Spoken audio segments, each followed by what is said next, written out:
Bonjour à tous, aujourd'hui je suis avec Pierre, on est dans la région de Perpignan et il va nous présenter son parcours et ses investissements. C'est quelque chose d'assez particulier, en réalité il a acheté 14 containers pour créer 5 logements sur un terrain agricole. Donc je pense que c'est quelque chose que vous n'avez jamais vu jusqu'à présent et il va nous expliquer tout ça. Donc pour commencer Pierre, est-ce que tu peux rapidement te présenter et dire d'où tu viens, qui tu étais avant de faire cet investissement-là? Moi, je suis tout simplement une personne issue du monde agricole qui a évolué, connaît ce monde-là. Et voilà, je suis agriculteur depuis l'âge de 19 ans. Et l'agrotourisme était, disons, un vieux rêve. Voilà. Tu pensais depuis longtemps?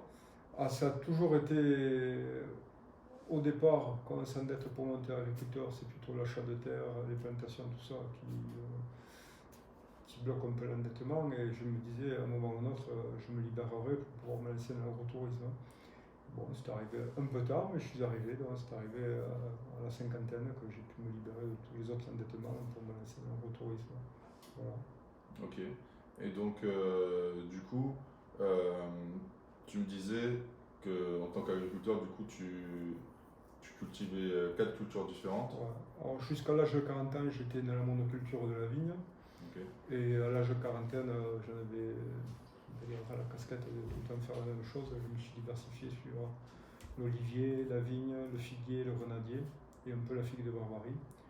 C'était un peu pour pallier à la mauvaise économie de la monoculture et en même temps pour faire autre chose de ma vie que tout le temps la même chose jusqu'à ma retraite.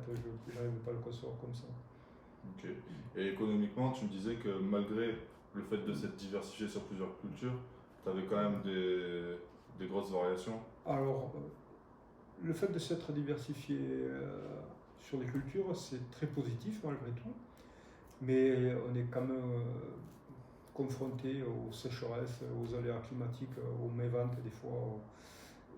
On reste toujours fragile quand on est agriculteur. On peut avoir des fluctuations de revenus énormes qui varient jusqu'à 50% dans les revenus, on est toujours dans la fragilité. Ouais, alors que les charges restent. À l'échange, le coût de production reste toujours le même. Qu'on fasse une bonne ou une mauvaise récolte, le coût de production reste le même. C'est ça qui est horrible.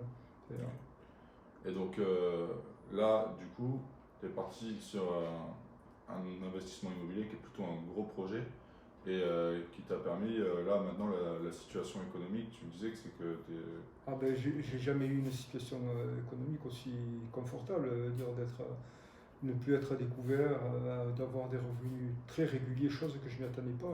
Je pensais que ce serait très saisonnier, lié surtout.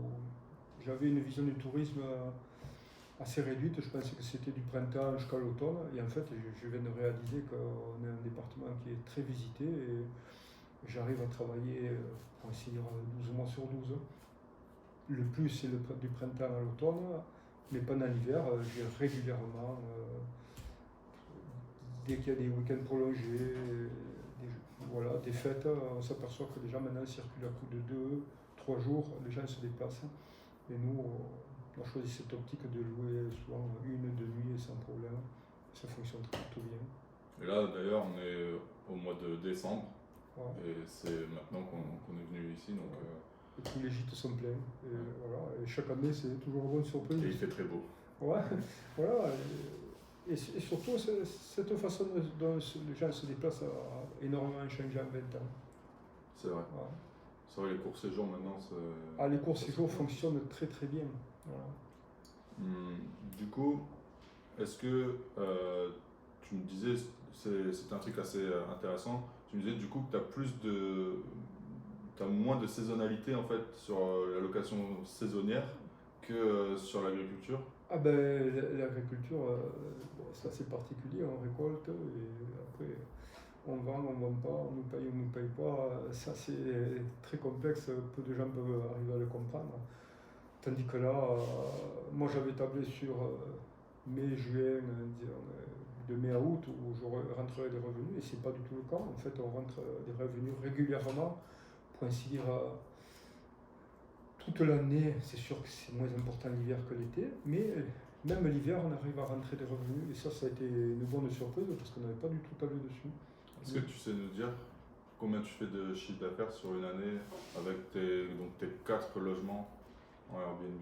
Alors là, je pense qu'on est à 30 000 euros de revenus chaque année. Ok. Voilà. Et ce qui pour moi est énorme. Et est-ce que tu as une idée du montant global de cet investissement? Non. Là c'est un peu. C'est très réduit par rapport à une construction classique. En fait, comment définir ça? L'intérieur, tout ce qui est lié à l'électricité, plaque au plaque, c'est exactement le même chiffrage qu'une maison, on dira un peu moins, mettons entre 5 et 10% de moins. Par contre, là où on a économisé énormément, c'est sur la carcasse, la toiture, la rapidité de construction. C'est là où ça a été énorme parce que, en gros, 30 mètres carrés au sol, on dira de carcasse et de toiture, nous ont coûté moins de 5 000 euros chaque fois. Tu disais le coût d'un container? C'est 4 500 euros livré et gruté. Et donc, un container, c'est la carcasse et la toiture. Donc un container, c'est combien de mètres carrés? Alors, les grands font 30 mètres au sol et les petits font 12 mètres 50. Ok. Les petits valent guère moins cher, ils sont à 3007 et les grands sont à 4005. Donc, sur la carcasse, l'investissement est ridicule par rapport sur donc une maison classique. Si on fait le calcul, donc 4 500 euros, c'est 30 mètres carrés au sol. Ça fait 150 euros du mètre carré, je crois. Ouais, pour une carcasse, 150 euros du mètre carré pour une carcasse qui a quand même le mérite d'être étanche, et d'être dans la journée, c'est déjà bâti. Et on a une toiture, on a des murs. Donc voilà, nous qui achetons des appartements complètement rénovés, où en fait justement on appelle ça des carcasses ou des coquilles vides, parfois on les achète à 2, 3, 4, 5 000 euros du mètre carré. Là on est sur un achat à 150 euros du mètre carré. Et après bien sûr il faut avoir un terrain. Et donc toi du coup, tu as bâti ça sur ce qu'on appelle ton terrain agricole. Un permis agricole, c'est-à-dire ce qui justifiait des gîtes. Et mon habitation, c'est que j'ai l'activité agricole dans la cave et tout ce qui est transformation qui est sur le même lieu. C'est ça qui m'a permis d'accéder à avoir le permis, sinon je n'aurais pas pu y accéder. En tant qu'agriculteur sur ce terrain, parce qu'on se situe dans des zones agricoles non constructibles. Parce que le fait de construire à base de containers, ça reste considéré comme une construction classique et il faut un permis de construire comme n'importe quelle construction. J'ai eu un permis, j'ai été confronté à une des postes de permis classique. Et le plus important, c'était de justifier l'activité sur ce lieu. Je n'aurais pas fait de la transformation, je n'aurais pas pu prétendre à ce permis. Mais le fait d'avoir faire la cave m'a permis et les gîtes, justifier ma présence ici.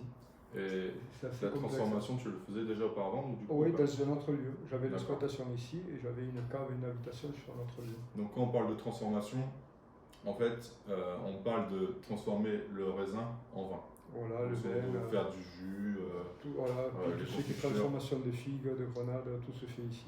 Voilà, donc ça c'était dans les conditions, et ça c'est auprès de qui? C'est avec l'Amérique Alors c'est comme un permis, voilà, on passe par la chambre d'agriculture et là, ce qu'on appelle l'ancienne DDE, ça s'appelle la DDTM, c'est là où sont déposés tous les permis, sauf qu'en tant qu'agriculteur, il y a la DDTM, la chambre d'agriculture et d'autres organisations qui sont impliquées dans ces permis.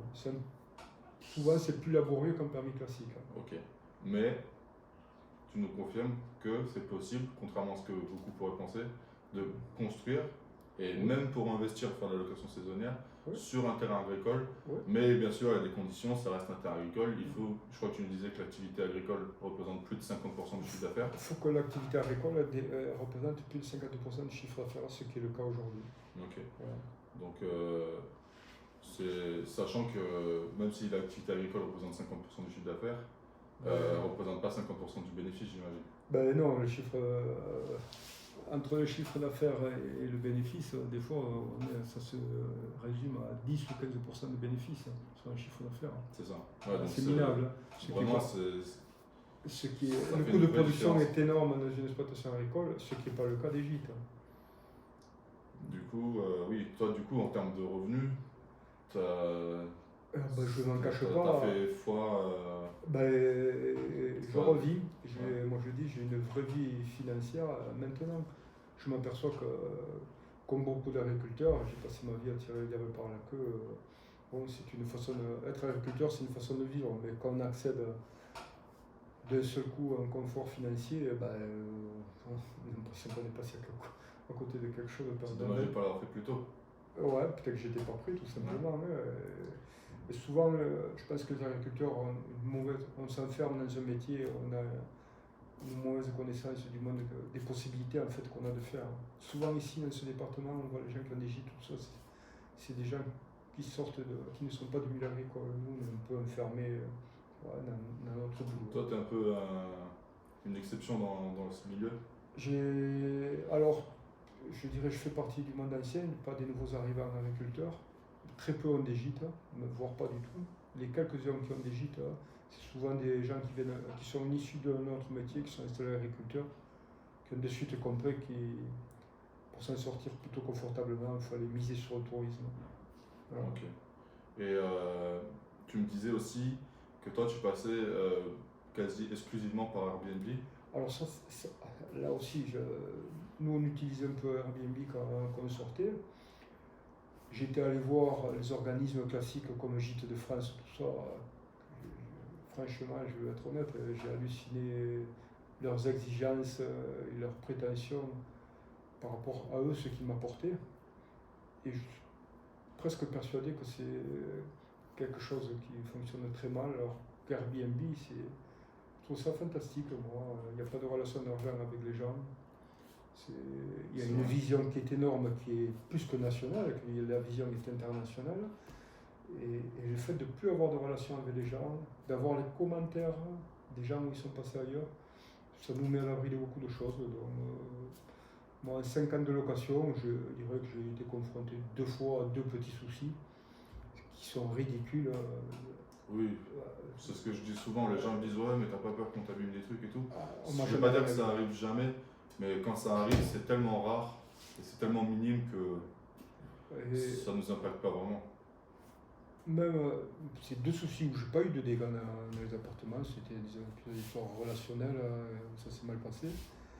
Mais après, au contraire, il y a 99% de bonnes rencontres. Moi qui étais enfermé dans un milieu, ça m'a fait du bien cérébralement, je veux dire. Ouais. Tu me disais que tu reçois aussi pas mal d'étrangers. Ouais, genre, aujourd'hui, j'ai eu des Japonais, des Chinois, Russes, Américains, beaucoup d'Europe du Nord l'été. Voilà, des Français, bien entendu. Et c'est cette vision internationale qui est géniale, je trouve. Donc, jamais je me serais vu le petit agriculteur de province recevoir des Russes et des Américains chez moi. Pour résumer, tu étais tout seul sur ton exploitation, tu rencontres plein de gens. Ouais. Tes revenus, ils ont décuplé.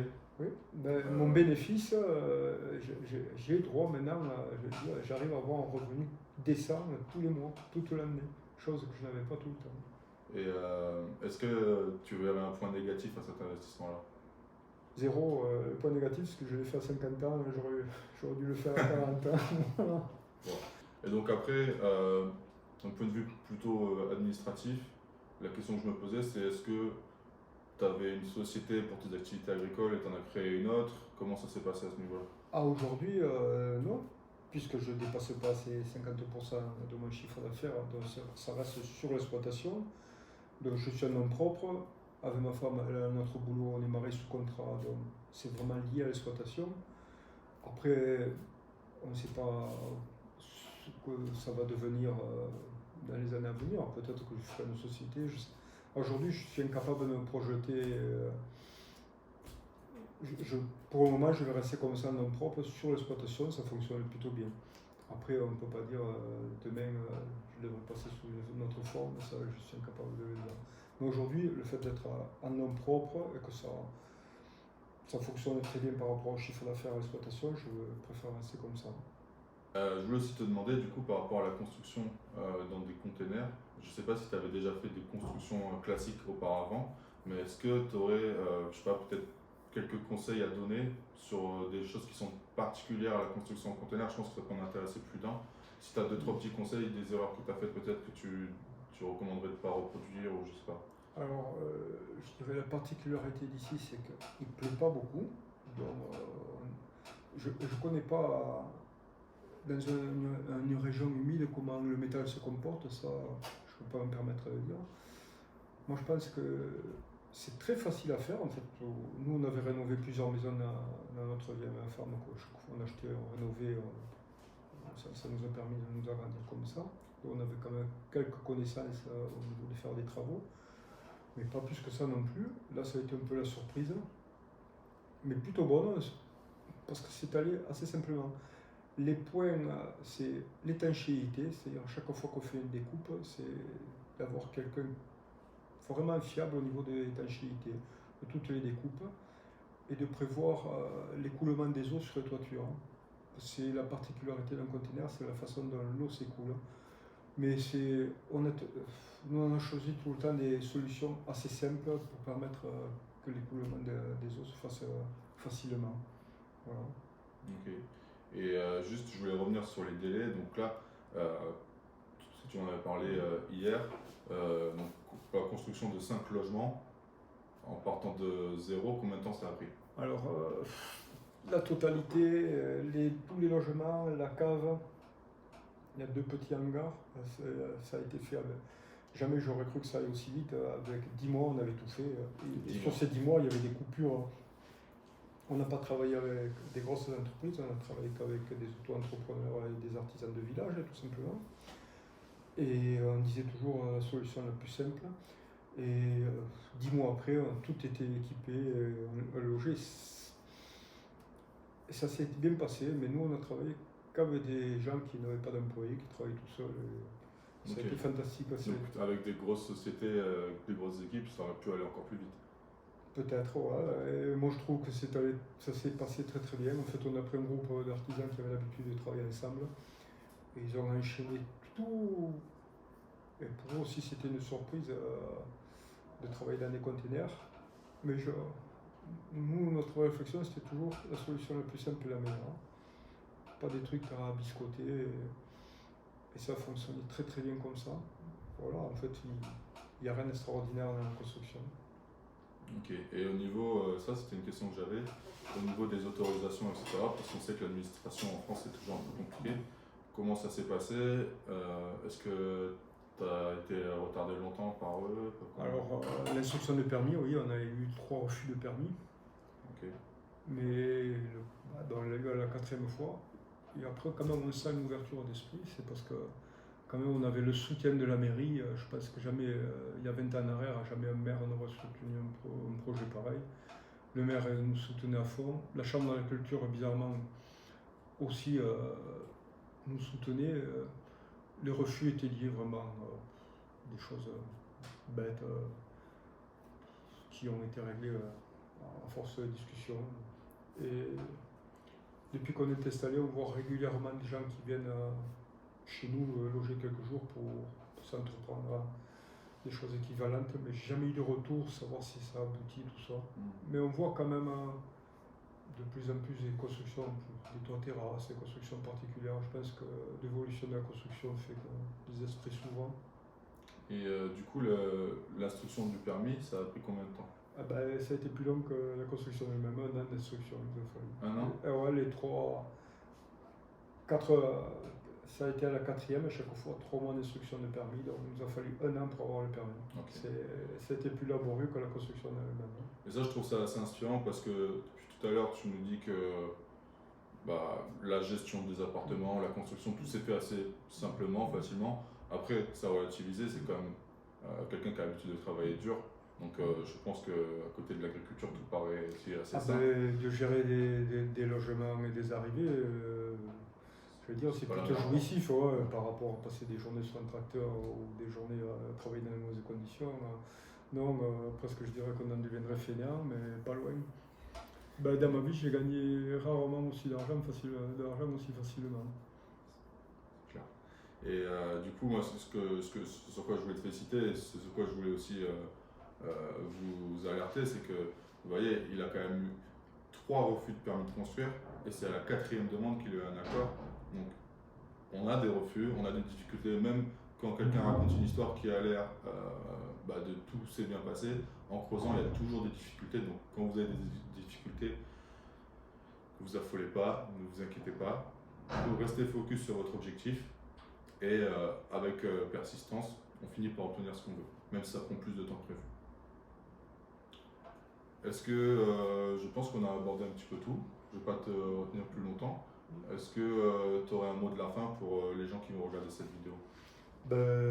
Moi, l'agrotourisme, je le dis, c'est pour un agriculteur, je pense que c'est une des rares voies qui nous permet de vivre dans un confort financier et psychologique surtout.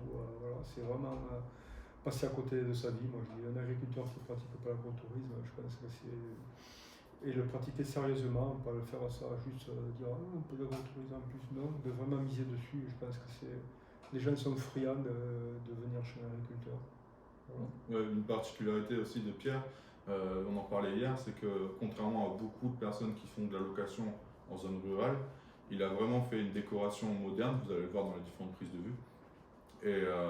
Et c'est vrai que ses concurrents ont tendance à meubler avec des vieux meubles de la ferme ou avec des meubles achetés sur le bon coin.